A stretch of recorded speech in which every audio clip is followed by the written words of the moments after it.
Assalamualaikum teman-teman, seperti biasa sebelum mulai Mimin mendoakan semoga teman-teman semua selalu dalam keadaan sehat walafiat. Oke, kali ini kita akan melanjutkan Martial Master versi novel bagian 1798. Bagi yang baru bergabung, selamat bergabung, dan bagi yang belum subscribe dulu lah agar Mimin tambah semangat lagi nih bikin videonya. Oke, kalau sudah kita langsung masuk ke isi ceritanya.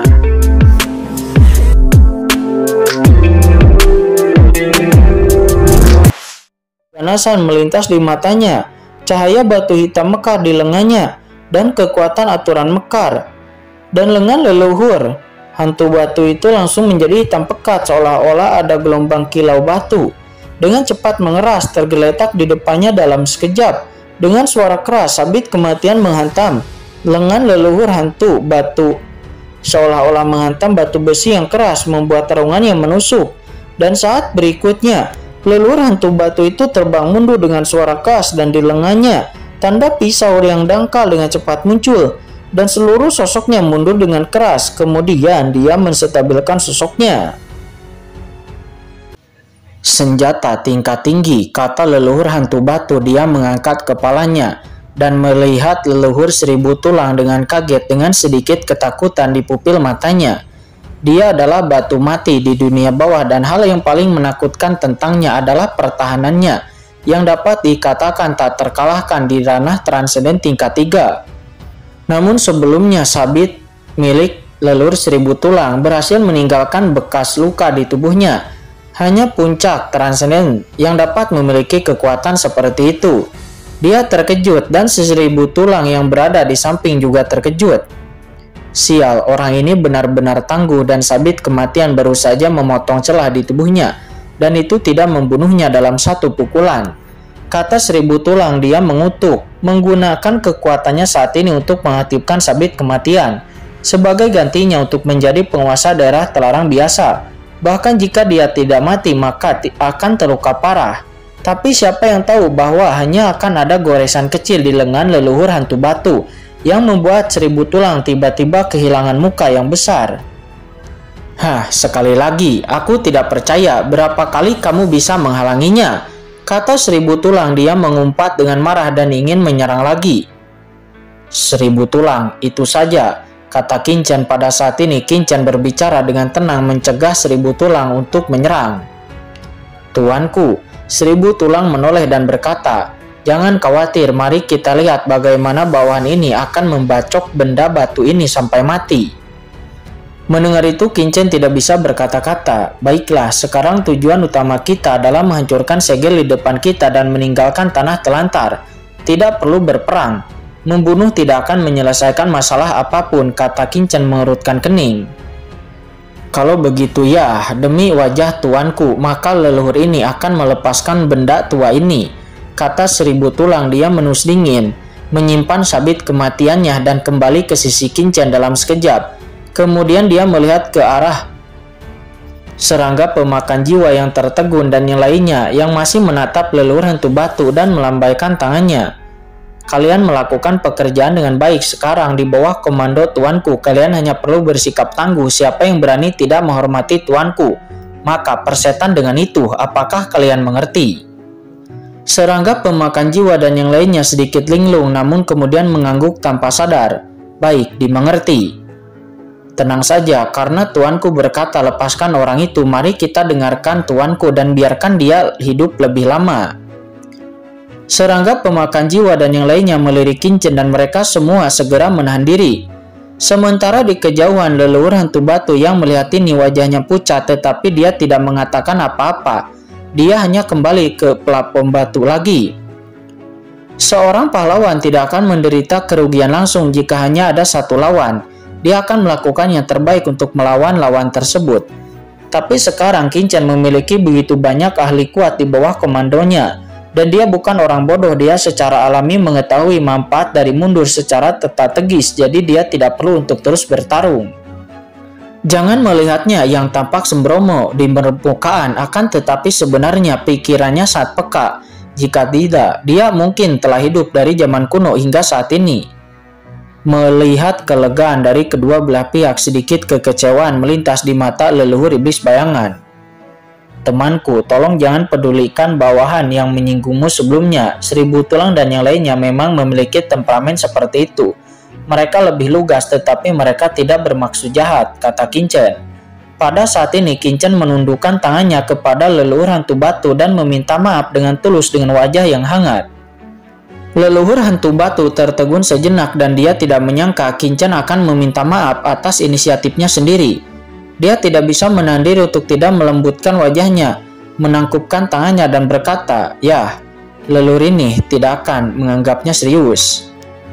Dan juga, di sini kita harus bekerja sama untuk bisa memecahkan larangan di sini." Leluhur hantu batu menjadi lebih santai ketika mendengar kata-kata itu dan dia bahkan melambaikan tangannya. Segel di sini dipecahkan oleh saudara Jia Luo Mingju dan leluhur ini hanyalah seorang asistennya. Oh, saudara Jia Luo Mingju yang memecahkannya, kata Qingchen. Dia tertegun. Tetapi wajah Qingchen tidak menunjukkan ekspresi apapun. Qingchen menoleh dan menangkupkan tangannya ke arah Jia Luo Mingju. Aku tidak menyangka saudara Jia Luo Mingju mengetahui pola rahasia istana ini dengan sangat baik ketika datang ke istana ini untuk pertama kalinya. Sungguh menakjubkan. Mendengar itu wajah Jia Luo Mingju sedikit berubah dan dia buru-buru tersenyum lalu berkata, "Saudara penguasa dunia bawah, Anda bersikap sopan. Sebenarnya aku masih menguasai formasi tingkat Ming dan aku masih memiliki beberapa pemahaman tentang batasan pola rahasia. Selain itu aku tidak tahu pola rahasia apa yang dilakukan oleh orang berikutnya. Tapi semua orang yang hadir bekerja keras bersama apa yang dikatakan sebagai aku yang melakukannya," kata Jia Luo Mingju menggelengkan kepalanya berulang kali dengan ekspresi tidak berani melakukannya. Qingchen yang melihat ekspresi Jia Luo Mingju dan berbagai pikiran tiba-tiba berkelabat di dalam hati Qingchen. Qingchen segera tersenyum dan berkata, "Kalau begitu, tolong saudara Jia Luo Mingju untuk melihatnya lagi." "Ya baik, kalau begitu aku tidak akan menunjukkan rasa maluku," kata Jia Luo Mingju. Dia tidak menolak. Segera segel hitam besar muncul di tangannya dan dia melesat ke arah ruang terbuka di depan panggung batu. Begitu segel besar hitam legam itu dikeluarkan, terdengar suara gemuruh seperti gunung gelap yang besar jatuh langsung dari langit. Boom! Ruang di sekitar terjepit dan berderak oleh segel hitam pekat yang besar itu. Meskipun segel hitam pekat itu belum mengenai sasaran, namun Qingchen sudah dapat merasakan ada yang tidak beres. Benar saja, tepat di saat segel besar hitam pekat itu melesat keluar setengah jarak, tiba-tiba semburan guncangan ruang terungkap, dan seberkas cahaya hitam pekat yang besar segera muncul lalu menghilang, dan ada garis-garis rahasia yang rumit di atas seberkas cahaya hitam pekat itu. Pola rahasia itu terus mengalir memancarkan napas yang berdebar-debar, dan itu memang sebuah segel. Segera setelah segel itu muncul, Qingchen samar-samar merasakan pedang karat misterius di tubuhnya bergetar sedikit, seolah-olah dia merasakan semacam panggilan. Jantung Qingchen tergerak, lalu Qingchen mengeluarkan pedang karat misterius itu dan lalu menebas. Dengan suara keras, pedang karat misterius itu menghantam bekas cahaya hitam, dan cahaya hitam menyilaukan yang meletus dari berkas cahaya itu bahkan lebih jelas dan segera terungkap sepenuhnya. Sebuah dunia yang tidak dapat dijelaskan tiba-tiba muncul di dalam berkas cahaya itu, yang tampaknya itu mengarah ke ruang yang tidak diketahui. Selain itu, garis-garis rahasia di sekitarnya sepenuhnya terungkap, dan seluruh struktur itu sepenuhnya terekspos ke semua orang. Jia Luo Mingju pun menatap Qingchen dengan heran, matanya tertuju kepada pedang karat misterius di tangan Qingchen dan secercah cahaya melintas di kedalaman matanya. Hei, mengapa segel pola rahasia itu muncul begitu jelas? Pada saat ini leluhur hantu patung batu juga tiba-tiba berkata dengan heran. Ketika dia menunggu untuk menyerang, hanya sebagian dari segel pola rahasia yang terungkap, jadi sangat sulit untuk bisa memecahkannya. Namun mengapa sekarang itu terungkap sepenuhnya? Apa yang terjadi? Sementara dia terkejut, ada sedikit kegembiraan dalam nada suaranya. Semakin dalam pola rahasia disembunyikan, maka semakin sulit untuk menguraikannya. Namun jika terungkap sepenuhnya, maka kesulitan menguraikannya akan sangat berkurang. Saat ini Qingchen sudah memiliki pemahaman yang sangat mendalam tentang garis-garis rahasia di tempat ini. Begitu Kinchan melihat sinar hitam besar dan garis-garis rahasia terungkap sepenuhnya di sekelilingnya. Kinchan tahu bahwa alasan mengapa garis-garis rahasia ini terungkap sepenuhnya itu karena hubungan dengan pedang karat misterius. Dan pedang karat misterius itu memiliki resonansi tertentu. Dan di kedalaman ruang tertutup ini itu pasti mengarah ke tempat khusus. Dan tempat khusus ini kemungkinan besar adalah inti dari seluruh istana. Dan selama seseorang dapat menghancurkan segel dan memasuki inti, maka akan mungkin untuk menemukan cara agar bisa meninggalkan istana ini. Tidak, tolong aku! Tolong aku! Pada saat ini Kinchan tiba-tiba mendengar teriakan minta tolong yang samar-samar. Teriakan minta tolong itu seperti teriakan wanita yang penuh kebencian. Ini adalah pertama kalinya Kinchan memasuki Laut Mati. Dan apa yang dia dengar ketika dia menerobos area terlarang Laut Mati, dan terdengar teriakan minta tolong seperti ini. Namun dibandingkan dengan saat itu, kali ini teriakan minta tolong menjadi sangat jelas seolah-olah berdengging di telinga Kinchan. Hal itu membuat Kinchan terkejut dan tiba-tiba mengangkat kepalanya untuk melihat ke ruang yang tak dikenal yang dituju oleh sinar cahaya gelap itu. Pada saat ini Kinchan merasa sangat jelas bahwa teriakan minta tolong itu berasal dari kedalaman sinar cahaya itu. Seseorang benar-benar ada di ruang tak dikenal itu jauh di dalam sinar cahaya. Yang aneh adalah Kinchan melihat sekeliling, termasuk Seribu Tulang dan yang lainnya. Namun sepertinya tidak ada yang mendengar teriakan minta tolong itu. Dan di antara semua orang yang hadir sepertinya, Kinchanlah satu-satunya orang yang mendengar teriakan minta tolong itu. Tidak salah, kata Kinchan. Kinchan tiba-tiba menatap Jial Womingju dan melihat bahwa mata Jial Womingju berfluktuasi samar, seolah-olah dia juga merasakan sesuatu. Benar saja, Jial Womingju ini juga bisa mendengar teriakan minta tolong ini, kata Kinchan. Jantung Kinchan berdebar kencang. Ketika Kinchan berada di pusaran di luar area terlarang Laut Mati sebelumnya, ketika Kinchan mendengar teriakan minta tolong waktu itu, Kinchan juga merasa ada yang salah dengan Jial Womingju. Awalnya Kinchan menganggap itu kebetulan, akan tetapi sekarang Kinchan langsung mengerti bahwa Jial Womingju pasti juga bisa mendengar teriakan minta tolong itu. Siapa wanita ini yang meminta tolong, dan mengapa hanya aku dan Jial Womingju yang bisa mendengarnya? Kata Kinchan. Kinchan melihat lebih dekat pada leluhur hantu batu dan serangga pemakan jiwa. Bahkan dua ahli kuat yang telah dipenjara di sini selama ratusan juta tahun tidak dapat mendengar teriakan minta tolong itu. Akan tetapi Jial Womingju dapat mendengarnya. Jelas ada sesuatu yang istimewa tentang itu. Kinchan samar-samar memiliki beberapa tebakan tentang teriakan minta tolong di dalam hatinya. Tapi pada saat ini Kinchan tidak peduli dan tatapannya langsung jatuh kepada segel rahasia di depannya. Karena segel ini telah aus oleh Jial Womingju dan yang lainnya. Tampaknya tempat-tempat yang aus dari pola rahasia ini dapat diperbaiki secara otomatis. Tapi pada saat ini tempat-tempat yang aus tampaknya diperbaiki dengan sangat lambat karena kurangnya energi. Dan butuh waktu lama agar perbaikannya berhasil. Oleh karena itu, sebelum segel pola rahasia berhasil diperbaiki, jika Anda terus menyerang dan memecahkannya, maka cacatnya akan menjadi lebih besar dan lebih besar. Dan waktu perbaikan akan menjadi lebih lama dan semakin lebih lama, sehingga benar-benar rusak. Tidak heran Jial Womingju dan yang lainnya dapat memecahkan pembatasan pola rahasia. Ini adalah upaya yang sia-sia. Selama kecepatan pemecahannya lebih cepat daripada kecepatan perbaikan dan diberikan cukup waktu bagi ahli kuat, maka pola rahasia ini akan dapat dipecahkan suatu hari nanti. Kinchan langsung mengerti alasannya, tetapi segera keraguan lain muncul di benak Kinchan. Jika pemecah pola rahasia itu begitu sederhana, lalu mengapa mereka tidak dapat menghancurkan serangga pemakan jiwa dan kelompoknya waktu itu? Kinchan pun segera menoleh untuk melihat serangga pemakan jiwa, mengerutkan kening dan berkata, "Serangga pemakan jiwa, ketika kamu memasuki aula ini, apakah kamu pernah melihat pola rahasia segel ini? Apakah kamu tidak memecahkannya?" Serangga pemakan jiwa menjelaskan, "Ketika aku tiba di sini, beberapa orang benar-benar menemukan beberapa petunjuk, tapi kekuatan melahap jiwa di aula ini sangatlah menakutkan saat itu, dan banyak orang yang merasa tidak dapat bertahan lalu mundur. Bawahan juga adalah salah satunya, dan Bagus bagi bawahan yang mundur tepat waktu, jika tidak bawahan mungkin sudah mati di sini. Kata serangga pemakan jiwa menjelaskan dengan senyum masam. Pada saat ini leluhur hantu patung batu juga berkata, ya, itu adalah beberapa ahli teratas tingkat semi kaisar yang memimpin retakan formasi saat itu. Dan ahli teratas semi kaisar itu memiliki banyak orang untuk bertahan dengan harta di bawah kekuatan melahap jiwa. Tetapi leluhur tidak dapat bertahan, mereka juga mundur.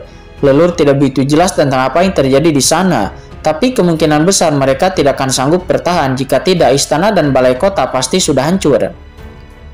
Qin-Chen pun tiba-tiba tersadar mengapa para pelahap jiwa dan yang lainnya gagal membuka segel pola rahasia saat itu.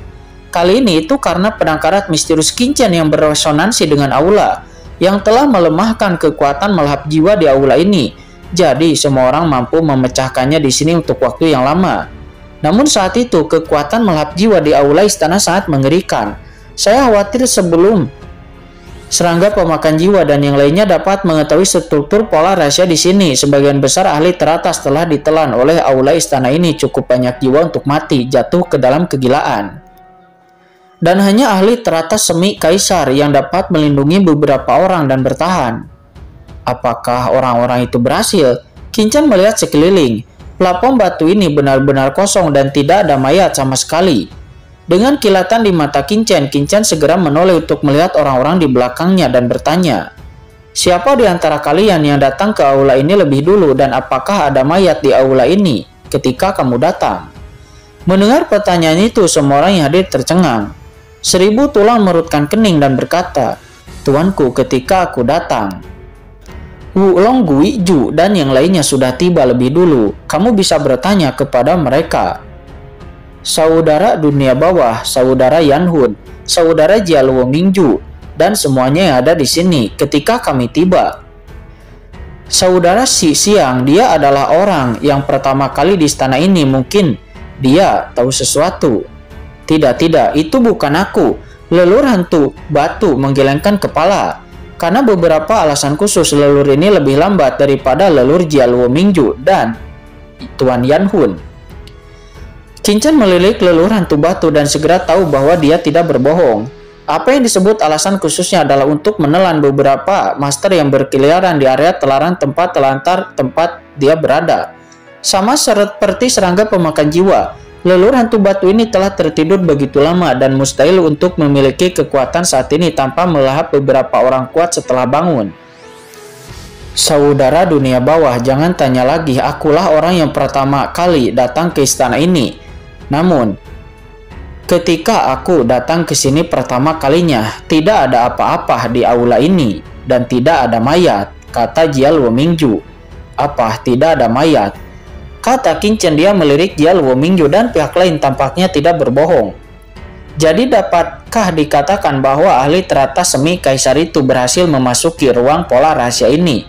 Atau setelah mereka tidak bisa bertahan, mereka membawa semua orang keluar dari sini? Atau apakah mereka semua berakhir di sini pada akhirnya? Tapi mayat mereka benar-benar tidak ada yang lapuk sedikit pun. Tebakan ketiga ini tidak mungkin bagaimanapun, meskipun pemaksaan di sini mengerikan. Tidak peduli di gurun hitam atau di aula ini, ada beberapa mayat ahli kuat di mana-mana. Ayo, akan tetapi karena Qin-Chen tidak dapat mengetahuinya, jadi Qin-Chen tidak memikirkannya lagi. Dan semuanya akan diketahui setelah Qin-Chen memecahkan segel pola rahasia ini. Memikirkan hal ini, Qin-Chen segera berkata kepada semua orang, semuanya, jika aku tidak salah, Anda seharusnya menunjukkan simpul pola rahasia melalui saudara Jialuo Mingju. Dan kemudian Anda harus menyerang pola rahasia dengan paksa untuk memecahkan segel.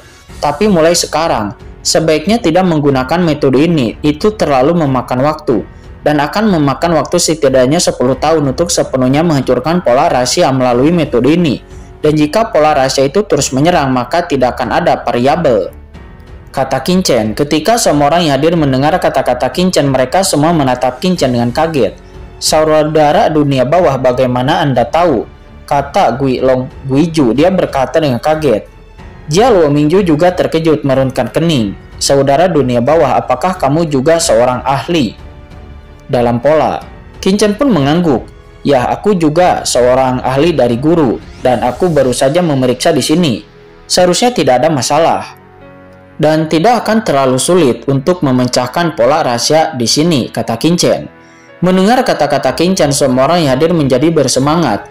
Qin-Chen benar-benar mengatakan bahwa memecahkan segel di sini tidak terlalu sulit. Yang tidak diragukan lagi merupakan kabar baik yang belum pernah terjadi sebelumnya bagi semua orang. Saudara dunia bawah, apa yang Anda katakan itu benar, kata Guilong Guiju. Dia tidak sabar untuk berbicara, wajahnya memerah. Itu terkait dengan apakah mereka bisa pergi dari sini atau tidak. Bahkan ekspresi leluhur hantu batu menjadi gelisah. Dia telah mengalami zaman kuno dan bahkan ahli tingkat semi kaisar yang memimpin mereka saat itu tidak berani mengucapkan kata-kata yang diucapkan oleh Qin-Chen sekarang. Namun di tempat kejadian hanya serangga pemakan jiwa dan master penjara neraka yang tampak bersemangat. Tetapi mereka tidak memiliki terlalu banyak kejutan. Berdasarkan pemahaman Qin-Chen sebelumnya tentang pola rahasia aula ini, itu benar-benar mungkin. Qin-Chen tersenyum, apakah aku harus berbohong kepada semua orang?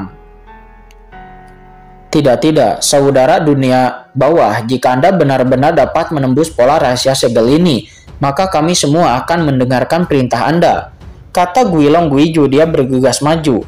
Yang lain juga mengangguk satu demi satu. Pada saat seperti ini jelas bahwa tidak ada yang akan memiliki pendapat lain. Di antara semua orang hanya wajah Jia Luo Mingju yang sedikit jelek. Saudara Jia Luo, terus aktifkan segel pola rahasia ini.